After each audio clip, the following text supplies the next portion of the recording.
Long before all the Avengers were getting ripped to battle Thanos, Tobey Maguire went through a total body transformation to take part in Sam Raimi's Spider-Man movies.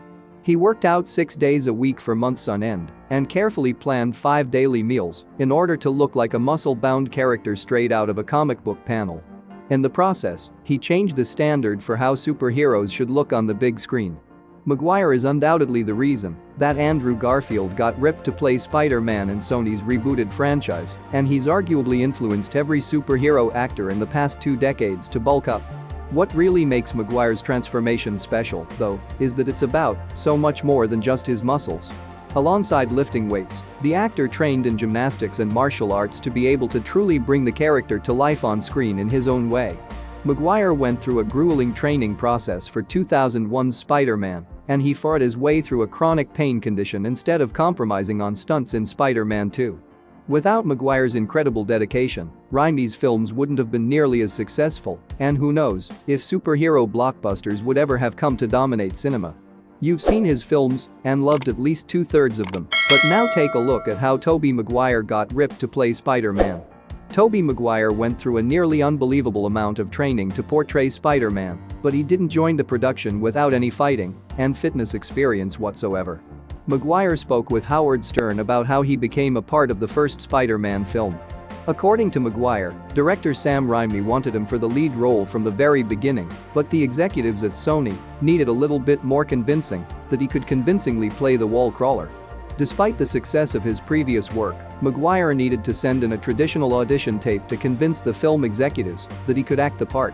Even after viewing the tape, there were some doubts about whether or not he would be able to fight baddies like a real-life superhero. Raimi stepped in to help Maguire secure the role. The two of them film a short video of Maguire performing some fighting moves and taking out some anonymous villains while wearing a blue unitard. Maguire wanted to show not only that he could handle some intense fight scenes, but also that he wasn't too far from looking the part, so he pulled the unitard down around his waist to show off the muscles he already had. The tape did the trick, and shortly after sending it in, Maguire was able to join the project and start his superhero training.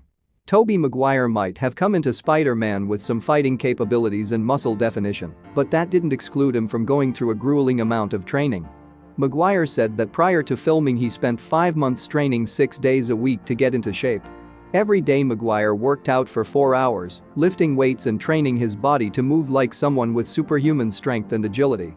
For someone like me who wasn't exactly a fitness freak, it was a chance of a lifetime to work with top trainers in different disciplines to get in great shape, Maguire explained in an interview, adding, "I'm going to try to stay buff as long as I can, but it takes a lot of discipline and staying away from your favorite junk food." The amount of time and effort required to maintain that Spider-Man body would be too much for anyone other than the most dedicated gym rat. Maguire can hardly be blamed for later admitting that he left his training regimen by the wayside when the film was done.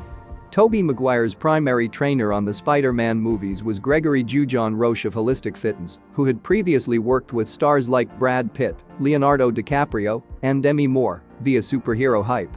Jujon Roche described his method as focusing on both body and mind for the stars that he trained. It's about getting in touch with yourself, knowing your limitations, knowing how your body works. Jujon Roche's unique approach allowed Maguire to really embody a superhero. It gave him the abilities and the confidence to take on big stunts and perform as much of his own action as possible. Of course, the training also ensured that Maguire looked the part too. "I call it the champagne shot," Jujon Roche said of the scene where a shirtless Peter Parker realizes that his spider bite has entirely transformed his body. That was day 1 of shooting. We did all that, and we were like, oh yeah. They certainly weren't the only ones. Thanks for watching. Please subscribe our channel.